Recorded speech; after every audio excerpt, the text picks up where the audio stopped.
"You've got 7 days to pack up and go," my brother said with a smug smile, leaning back in his chair. Mom and Dad didn't say a word. I reached into my bag and placed a folder on the table. "Actually, you've all got 24 hours to vacate." The sound of forks clattering onto plates filled the room. "Hey Reddit, before we jump into this wild story, I've noticed the page has been slowing down a bit.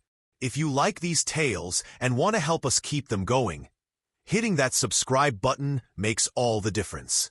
It's free, fast, and keeps this awesome community growing. Now, let's get into it. I never imagined I'd be blindsided over a dinner of roast chicken and mashed potatoes, but sometimes betrayal sneaks in dressed as routine. It was a gray, biting Sunday. The wind howled against the windows, and the house carried that warm smell of herbs and butter. I had just finished setting the table. Mom was curled up near the fireplace, leafing through a worn-out gossip rag. Dad was half asleep in front of the news. Mark, my older brother, late as usual. Dinner was set for 6 o'clock. He showed up at 6:30 sharp, smug as ever, sporting a luxury watch and clutching a bottle of overpriced Cabernet no one had asked for. This house, our childhood home, had seen its share of storms. We nearly lost it twice. Once during the 2008 meltdown, and again when medical bills started piling up after Dad's surgery. Mark wasn't there for any of it. He was too busy climbing the corporate ladder in Chicago, calling when he felt like it, ghosting when things got hard. Me, I stayed. I took 2 jobs. I lived in the cold, damp guest room. I poured every paycheck into repairs, mortgage payments, taxes, whatever kept the place from crumbling. I didn't do it for praise. I did it because no one else would. Because the thought of this house falling apart was unbearable. Because I still believed family meant something. So, when Mark casually dropped the bomb halfway through dinner, telling me I had a week to leave, I thought he was joking. "You've got 7 days to pack up," he said between sips of wine. "Mom and Dad need their peace. You working in the living room all day is stressing them out." I stared at him, my fork hovering in midair. Surely, I misheard. I turned to Mom and Dad, waiting for them to shut him down. They didn't. Mom kept her eyes on her plate. Dad cleared his throat. "It's just feeling a little cramped lately." The words hit like ice water. "Cramped? I paid off the mortgage last year," I said, louder than I intended. "I kept this house standing when everyone else disappeared." Mark just shrugged. "That's what family does. But this isn't about that anymore. It's about what's best for them." "What's best for them? You haven't lifted a finger in years. You didn't even call when Dad was in the hospital. I was the one feeding them, cleaning, managing the bills when insurance denied everything. Now you show up with your designer watch and wine, and suddenly you think you're in charge." Mark didn't flinch. Instead, he slid a manila folder across the table. "It's already in motion," he said. "The lawyer's drawn up the transfer paperwork. We're putting the house back in Mom and Dad's name. They'll make the decision from there." My hands shook as I flipped through the documents. It was a smoke and mirrors trick, legally worded but completely baseless. Mark was trying to undo a valid deed transfer. 2 years ago, our parents had signed the house over to me as part of the financial restructuring I personally funded. I let out a dry laugh. "You really think this will hold up? The title's in my name. I refinanced it with my credit. I've covered every bill, every tax, every insurance payment. This hasn't been their house for 2 years." For the first time, Mom spoke, softly, almost whispering. "We just want peace, sweetheart. We're just tired of all the strain," my mother said softly. "Strain?" I echoed, stunned. "You mean me? My presence in this house is what you consider a burden." I scanned their faces, and everything clicked. This wasn't a last-minute decision. This was plotted. The hushed conversations that stopped when I entered a room. The late-night calls I wasn't included in. Mark hadn't come home to reconnect. He came to reclaim something he believed was owed to him. And for reasons I wasn't ready to face, my parents had chosen to let him. I pushed my chair back and rose to my feet. "If you want to talk about legality, let's do it," I said. "I've got every receipt, tax return, and loan document. This house was crumbling, and I saved it. You think you can kick me out of a home I resurrected? You're about to get a very harsh reality check." Mark stood up too, puffing up like he used to in our childhood squabbles. He'd always been the favorite, the varsity letterman, the golden child. Me, I was the quiet one, the fixer in the background, the afterthought. But I wasn't that boy anymore. "Don't get dramatic," he said, voice slick with condescension. "Just leave quietly. Don't make it harder than it has to be." I met his gaze, steady and unblinking. "No, you've got 24 hours. All of you. Leave peacefully, or I'll call the sheriff myself." The silence hit like a thunderclap. "You'd evict your own parents?" my mother whispered, horrified. "I'm reclaiming what's mine. I didn't want it to come to this, but you gave me no choice." I walked away without another word, locking myself in my room as my heart pounded like it was fighting to break free from my chest. I didn't know what the next day would bring. Would they leave quietly or dig in deeper? Either way, I wasn't backing down. Not anymore. I was done being the invisible son, the dependable backup plan, the live-in caretaker who got pushed aside the moment it was convenient. They thought I'd roll over. They underestimated me. But they were about to see exactly how far I'd go to protect what I'd built. Every nail, every brick, every dollar mine. Because this house wasn't just a structure. It was my boundary line.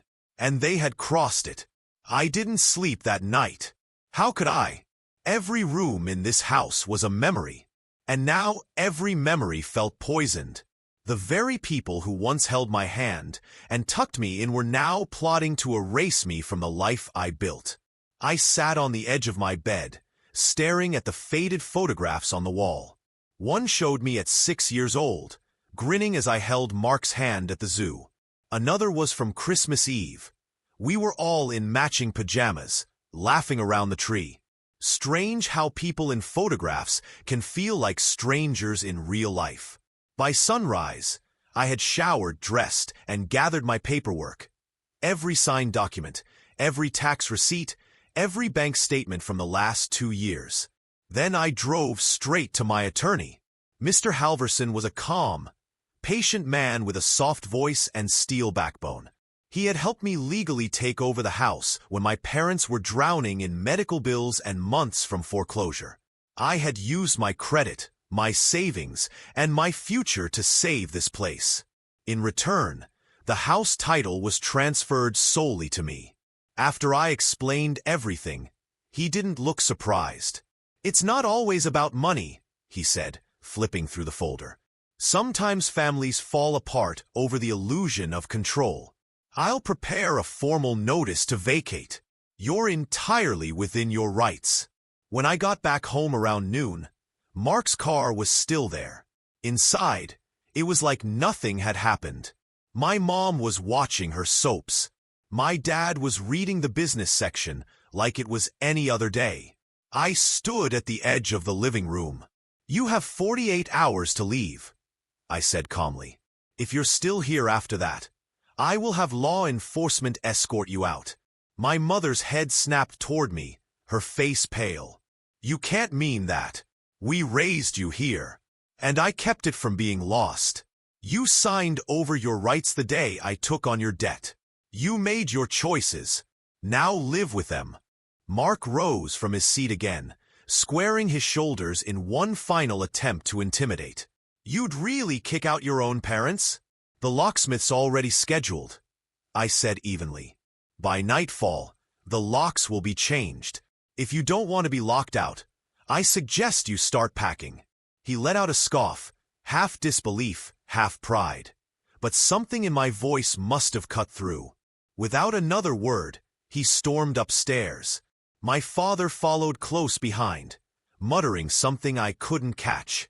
My mother stayed seated, staring blankly ahead. "I loved you," she whispered, barely audible. "No," I said quietly. "You loved the things I did for you, not me." That evening, I followed through. New locks, a security system, a camera watching the front door. I didn't sleep, not because I was afraid, but because I was drained. The house was finally quiet. Not serene, just still. A silence that settled like dust on forgotten furniture. By morning, they were packing. It was surreal. Watching my parents carry boxes down the porch steps of the home I'd poured my soul into. I didn't offer help. They didn't ask. Mark was the last to leave. He lingered in the doorway, eyes sweeping across the living room like he wanted to burn it into memory. "This isn't over," he muttered. "It ended," I said. "The moment you tried to take what wasn't yours." He gave a hollow laugh, but didn't reply. He stepped out, and I shut the door behind him. This time, when I locked it, it felt final. The weeks that followed were the loneliest I've ever lived through. News traveled fast. Cousins, aunts, family, friends. Everyone had an opinion. Some sided with me. Most didn't. I was branded selfish, cold, disloyal. My uncle sent a 3-paragraph message, calling me heartless and ungrateful. I didn't respond. None of them had been here when the house was falling apart. None of them stayed up late with unpaid bills and hospital notices. None of them knew what I had given. I didn't choose this fracture. I tried to hold everything together. But when people only keep you close for what you can give, not for who you are, eventually, you stop burning yourself out to keep them warm. A letter arrived one day, weeks later. My mother's handwriting, soft, slanted, the same as the notes she used to tuck in my lunchbox. I opened it slowly. It wasn't an apology. She said she forgave me for what I'd done, that she hoped I'd come to my senses someday, that she and my father were living with Mark now, sharing a spare room in his condo.